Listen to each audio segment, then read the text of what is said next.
आरव गांव की धूल भरी गलियों में नंगे पैर दौड़ रहा है। उसके पैरों के नीचे कंकड़ चुभ रहे हैं, लेकिन वह रुकता नहीं। दिन भर की मेहनत के बाद भी उसके पास खाने के लिए 2 वक्त की रोटी जुटाना एक बड़ी चुनौती है। दोपहर की चिलचिलाती धूप में वह गांव के किनारे स्थित घने जंगल की ओर बढ़ता है। सूखी झाड़ियों के बीच से गुजरते हुए उसे कुछ चमकता हुआ दिखाई देता है। वह रुकता है, अपना हाथ आगे बढ़ाता है और झाड़ियों को हटाता है। मिट्टी के ढेर के नीचे एक धातु की वस्तु दबी हुई है। आरव उसे बाहर निकालता है। यह एक पुरानी घड़ी है। इसकी सतह पर अजीब से निशान खुदे हुए हैं, जो किसी अज्ञात भाषा की तरह लग रहे हैं। जैसे ही वह घड़ी को अपनी हथेली पर रखता है, उसे एक हल्की सी कंपन महसूस होती है। घड़ी की सुइयां रुकी हुई हैं, लेकिन उसके भीतर से एक मंद नीली रोशनी निकल रही है। आरव उसे गौर से देखता है। यह कोई साधारण घड़ी नहीं है। वह घड़ी को कसकर पकड़ता है। आरव ने घड़ी के किनारे बने एक उभरे हुए बटन को अपने अंगूठे से दबाया। एक तीखी धातुई क्लिक की आवाज गूंजी। अचानक हवा में उड़ता हुआ एक कौआ बीच रास्ते में ही हवा में लटक गया। उसके पंख फड़फड़ाने बंद हो गए। आरव ने पीछे मुड़कर देखा। गांव की नदी का पानी एक कांच की दीवार की तरह स्थिर हो गया है। पानी की बूंदें हवा में अटकी हुई हैं। बाजार की तरफ दौड़ते हुए उसने देखा कि एक सब्जी वाला अपना हाथ ऊपर उठाए पत्थर की मूर्ति सा खड़ा है। उसके हाथ से गिरते हुए टमाटर हवा में ही तैर रहे हैं। आरव ने अपनी सांसें रोकीं और आगे बढ़ा। वह मिठाई की दुकान के पास पहुंचा। हलवाई का हाथ गरम जलेबियों की कड़ाही के ऊपर रुका हुआ था। आरव ने कड़ाही से गरम जलेबियां उठाईं। वे अभी भी भाप छोड़ रही थीं। उसने एक जलेबी तोड़ी और उसे चखा। चारों तरफ सन्नाटा है। कोई शोर नहीं, कोई हलचल नहीं। आरव ने पूरे बाजार का चक्कर लगाया। वह अपनी मर्जी से गलियों में दौड़ता रहा। किसी ने उसे नहीं रोका। उसने एक कुत्ते को हवा में छलांग लगाते हुए स्थिर देखा और उसके पास से होकर गुजर गया। उसे अपनी मुट्ठी में बंद इस समय की शक्ति का एहसास हुआ। वह अब गांव का मालिक था।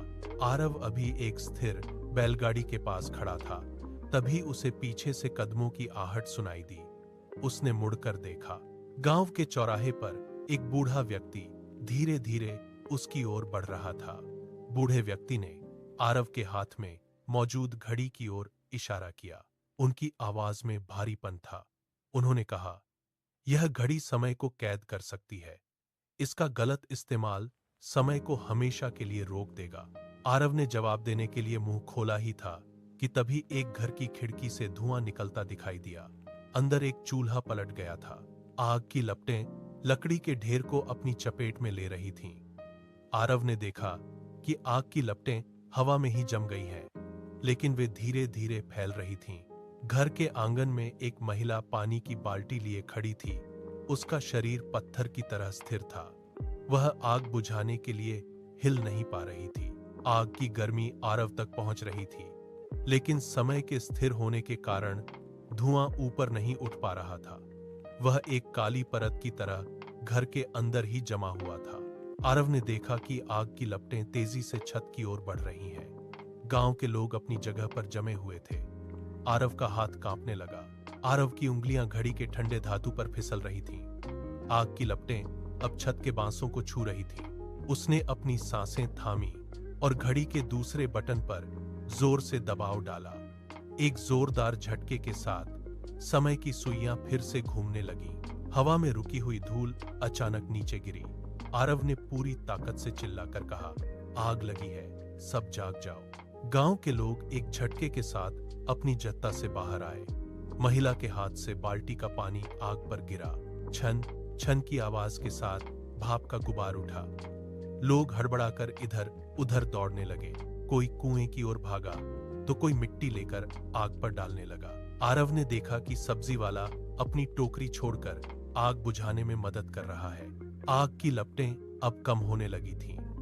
आरव ने देखा कि गांव के लोग एक दूसरे को निर्देश दे रहे थे। सब मिलकर काम कर रहे थे। आग की गर्मी धीरे धीरे कम हुई और धुआं आसमान की ओर उठने लगा। आरव ने राहत की सांस ली। उसके हाथ में मौजूद घड़ी अब शांत थी। आरव ने अपनी जेब से घड़ी निकाली। धातु की सतह पर सूरज की रोशनी पड़कर चमक उठी। उसने घड़ी को कसकर मुट्ठी में बंद किया। उसके सामने गहरी नदी बह रही थी।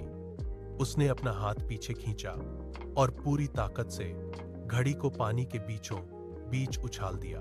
घड़ी ने हवा में एक चाप बनाया और पानी की सतह को चीरते हुए नीचे गिर गई। पानी में छोटी छोटी लहरें उठीं और फिर सब शांत हो गया।